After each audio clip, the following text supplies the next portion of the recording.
विकास तो नेता अपना खुद कर रहे हैं सब। इसमें कोई भी मंत्री ले लो आप, बीजेपी का सब अपना विकास कर रहे हैं। उनकी संपत्ति की जांच करा लो आप मंत्रियों की, कहाँ से कहाँ पहुंच गए हैं। और जनता वही की वही है अभी भी।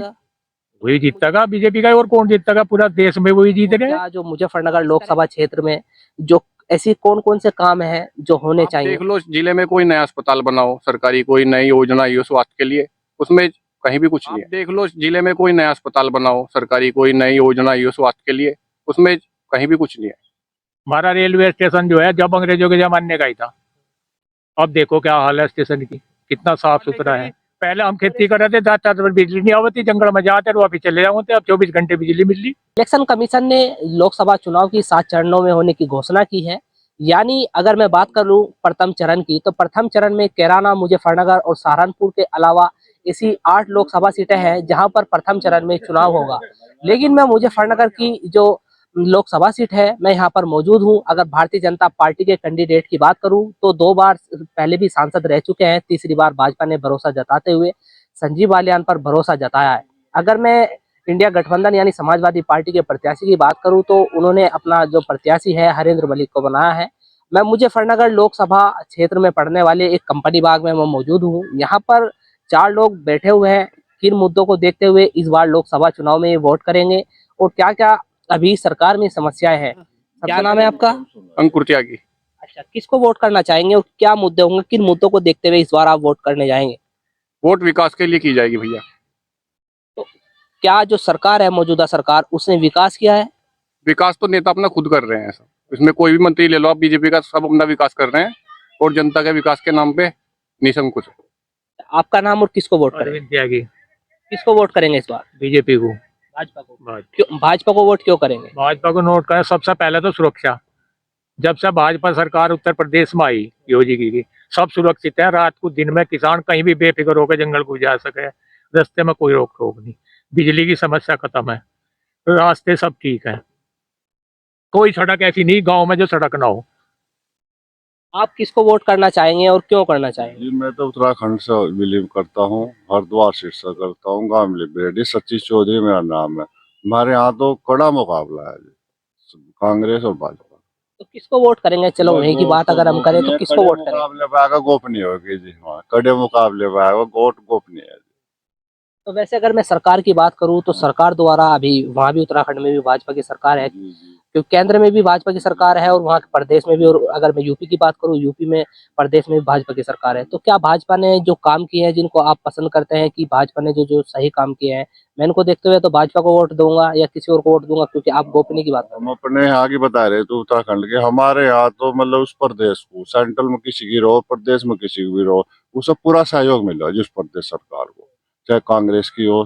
पहले उत्तराखंड भाजपा की सरकार थी, सेंट्रल में कांग्रेस की थी, तब भी वहाँ पूर्ण सहयोग मिलता था। वहाँ तो पहाड़ी क्षेत्र होने की वजह से मतलब संसाधन तो भी वैसे तो कम है वहाँ पर, पैदावार वगैरह कम है। और हरिद्वार में थोड़ा इधर ही प्लेन ऊपर पहाड़ी, तो वहाँ तो केंद्र सरकार का सहयोग पूरा मिलता है जी। वहाँ से सभी सरकार पूरा काम कर रहे हैं जी। वहाँ तो जो भी उनसे उचित हो सके हर संभव प्रयास करें। तो आप किसको वोट करना चाहेंगे इस बार?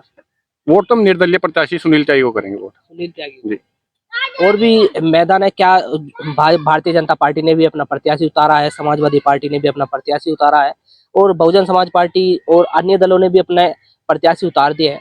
तो आखिर क्यों आप सुनील, आपने कहा है कि मैं उनको निर्दलीय प्रत्याशी को वोट करूंगा, क्यों करना चाहेंगे वोट?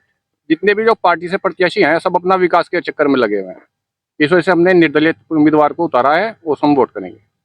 आपने विकास की बात की, भारतीय जनता पार्टी कहती है भाजपा सबका साथ सबका विकास की जो सोच है उसको लेकर कार्य करती है। विकास तो सब मंत्री अपना कर रहे हैं। आप देख लो, इनकी संपत्ति की जांच करा लो आप मंत्रियों की, कहाँ से कहाँ पहुंच गए हैं और जनता वही की वही है अभी भी। तो मुजफ्फरनगर लोकसभा में किसकी टक्कर होगी? टक्कर बस सपा की और बस इसकी है, भाजपा की, और किसकी? और तो कोई है ही नहीं। तो कौन जीत पाएगा? वही जीतेगा बीजेपी का, और कौन जीतेगा? पूरा देश में वही जीत रहे हैं। किस तरह के आंकड़े आपके हैं, किस तरह आप सोच रहे हैं कि कैसे जीतेंगे भारतीय जनता पार्टी के जो प्रत्याशी हैं? 2 योजना में बहुत काम करा। हर गांव में तो सड़क है, कोई गांव ऐसा नहीं जहाँ सड़क ना हो। यहाँ का रेलवे स्टेशन का विकास करा, पूरा विकास हो रहा। आप एक ही बिरादरी से बिलोंग करते हैं, ठीक है? ये कह रहे हैं निर्दलीय प्रत्याशी को वोट देंगे आप? वो तुम नहीं समझ पाएंगे। वो तो कुछ अलग मैटर है त्याग होगा। तो जो मांगेराम त्यागी जी है उन्होंने भी कहा है कि हम किसी वो को वोट उसी नहीं दल का करेंगे, है। तो अब किसी और को वोट करेंगे, तो क्या उसी की चर्चा है जो ये हाँ निर्दलीय वही है, प्रत्याशी को वही वोट देना वही चाहिए? दल है जो तुम कह रहे हो। वो तो अपनी मर्जी, कोई किसी को कर लो, हमारी मर्जी है। हम तो जहाँ विकास हो रहा है, जहाँ सुरक्षित है, इस वक्त हम सुरक्षित हैं। जून में घोषणा हो जाएगी, जून में पता चल जाएगा कि किसकी केंद्र में सरकार बनी है। मई में लग जाएगा। मई में किस तरह आप समझते हैं कि किस तरह से पता चल जाए, क्योंकि 7 चरणों मई में में अल्ले भाई का अनाउंस नहीं होगा, इलेक्शन में जो जीतेंगे जिसकी सरकार बनेगी वो तो पता चल ही जाएगा। 4 जून को, चलो उनका 4 जून को उसका जो इलेक्शन कमीशन ने कहा है कि 4 जून को जो नहीं, घोषणा होनी है घोषणा तो मई में प्रत्याशी ही हो कौन जाएगी, चुनाव जीतेगा। मई में ही हो जाएगा। लेकिन 7 चरणों में चुनाव होने हैं, सबसे पहले 19 अप्रैल को चुनाव होना है। और भी इनसे बात करते हैं, और क्या जो मुजफ्फरनगर लोकसभा क्षेत्र में जो ऐसी कौन कौन से काम हैं जो होने चाहिए? जनता का विकास होना चाहिए, मेन चीज विकास पे चुनाव होना चाहिए। आप विकास देख लो कि कहीं भी विकास नहीं है। किस तरह का विकास चाहते हैं आप कह रहे हैं कि कहीं भी विकास नहीं है, तो किस तरह का विकास आप चाहते हैं कि ये विकास उस क्षेत्र में इस तरह का विकास होना चाहिए? आप देख लो जिले में कोई नया अस्पताल बनाओ, सरकारी कोई नई योजना आई हो स्वास्थ्य के लिए, उसमें कहीं भी कुछ नहीं है। ये कह रहे हैं उत्तर प्रदेश सरकार में भी अब दूसरी बार भाजपा सरकार है, और केंद्र सरकार में भी 2 बार से सरकार है, 10 साल पूर्ण होने जा रहे हैं, अब तीसरी बार इलेक्शन है। तो ये कह रहे हैं कि जो अस्पताल की व्यवस्था है वो भी अभी जो नहीं, भाजपा सुधार बहुत सरकार है में सुधार अस्पताल नहीं में, हुआ। फिलहाल पहले के मुकाबले में बहुत सुधार हो रहा है। अब दवाई भी सबको मिल रही है जी, और देखभाल भी अच्छी, मशीनरी सारी है। महिला अस्पताल इतना सुंदर बना है, आप भीतर जाके देखो, बिल्कुल साफ सफाई है। ये कह रहे हैं कि जो महिला अस्पताल भी वो सुंदर बन रहा है, और पहले की नया बना सरकार, बिल्कुल। पहली सरकारों के मुकाबले जो इसमें है वो दवाई भी लोगों को मिल रही है। आप कह रहे हैं कि इसमें विकास नहीं हुआ है, तो क्या डिफरेंट आप मान रहे हैं दोनों में? जिले की जनसंख्या कितनी है? लोकसभा सीट के 16 लाख के आसपास मतदाता है। 16 लाख में एक अस्पताल है आपका, जिला अस्पताल। कितना वो लोड बियर करेगा? आप भी समझदार है, आप भी समझ सकते हैं इस चीज को। यहाँ पे करीबन 2-3 अस्पतालों की जरूरत है जनसंख्या के हिसाब से। तो अस्पताल के अलावा स्वास्थ्य की बात इन्होंने की।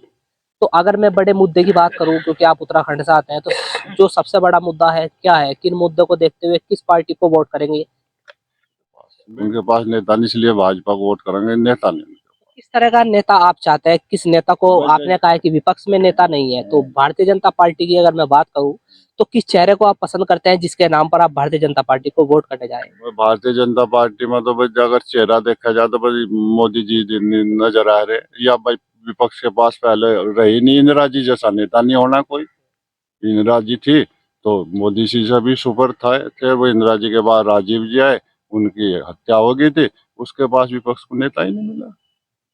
अब मोदी जी आए निकल मोदी कर, को ही वोट दे मोदी रहे, जी आए मोदी निकल की और कर, योगी को दे रहे वोट। मोदी जी निकल कर आए उन्होंने। एक तो ईमानदार हैं दोनों, कहीं भ्रष्ट नहीं हुए, कहीं आज तक इन पर आरोप नहीं लगा किसी तरह का भ्रष्ट का, और काम रात दिन हो ही रहे। हमारा रेलवे स्टेशन जो है जब अंग्रेजों के जमाने का ही था, अब देखो क्या हाल है स्टेशन की, कितना साफ सुथरा है। और ऐसे कौन से कार्य है? आपने रेलवे स्टेशन की बात की, रेलवे स्टेशन इस सरकार में बना है, लेकिन और ऐसे कौन से कार्य है नहीं, ऐसे जिले में नई चीजें नहीं, एक बनाई गई तो है? ये जो बिजली की समस्या है अभी सरकार नहीं करी। पहले हम खेती कर रहे थे, जाता तो बिजली नहीं आवती, जंगल में जाते और वापिस चले जाते, अब 24 घंटे बिजली मिल रही। जो अखिलेश यादव है वह कहता है कि जो प्लांट है बिजली के उनकी सरकार में लगाए गए हैं। नहीं, झूठ। तो बिजली क्यों नहीं दी फिर जब प्लांट लग रहे थे? बिजली 4 घंटे ज्यादा आई नहीं, यही नहीं आई शहर में। तो आप भारतीय जनता पार्टी को वोट करेंगे? ओके। और ऐसे कौन से काम हैं जो होने चाहिए सरकार में, जो बड़े स्तर पे होने चाहिए, जिसका लाभ जनता को हो? ऐसा तो सबसे बड़ी तो मतलब देश में बेरोजगारी, महंगाई, ये दो चीज है जी। मेन चीज महंगाई सबसे बड़ा मुद्दा है। महंगाई तो बस चरम सीमा पे है साहब। तो आपने एक बात कही है कि आप भारतीय जनता पार्टी में मोदी के चेहरे पे भारतीय जनता पार्टी को वोट विपक्ष के करेंगे। पास चेहरा ना होने के विपक्ष के पास चेहरा नहीं है। अगर विपक्ष में अगर मैं बात करूं, आपने महंगाई की बात की, बेरोजगारी की बात की, तो आपका ये मानना है कि जो इस सरकार में है महंगाई भी है और बेरोजगारी भी है। बेरोजगारी तो विपक्ष में किस तरह का चेहरा होना चाहिए? राहुल गांधी लगातार यात्रा चला रहे हैं, और भी जो अन्य दल है जिनका उनसे अलायंस हुआ है, गठबंधन हुआ है, उन नेता में भी क्या, उन नेताओं में से कोई एक ऐसा चेहरा नहीं है जो जिसके नाम पे आप उन्हें वोट दे सके? देखो, राहुल गांधी जी बहुत अच्छे इंसान हैं, लेकिन राजनेता में सफल नहीं है। और वे जो उनकी गैल भाई, चाहे भाजपा के ला रहे क्षेत्रीय दल हो ना, छोटे छोटे दल हो, ये तो अपनी दुकान चलाओ, देश की नहीं सोच।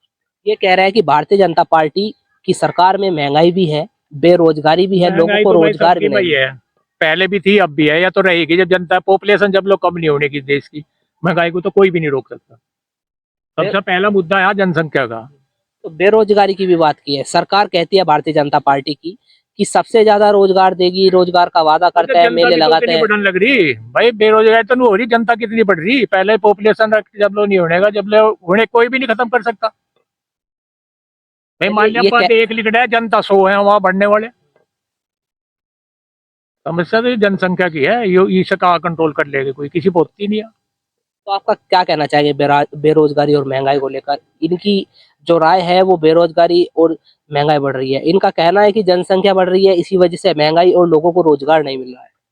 सरकार इस चीज में नाकाम है बिल्कुल, क्योंकि ना तो जनसंख्या पे कोई इनका कानून बनाए या कोई प्रतिबंध लगाया जाए इस चीज को लेकर, क्योंकि रिसोर्सेज हमारे पास सीमित हैं और सरकार इस रिसोर्सेज के साथ जनसंख्या बढ़ रही है तो दिक्कत आएगी आगे, कोई भी सरकार हो उसमें।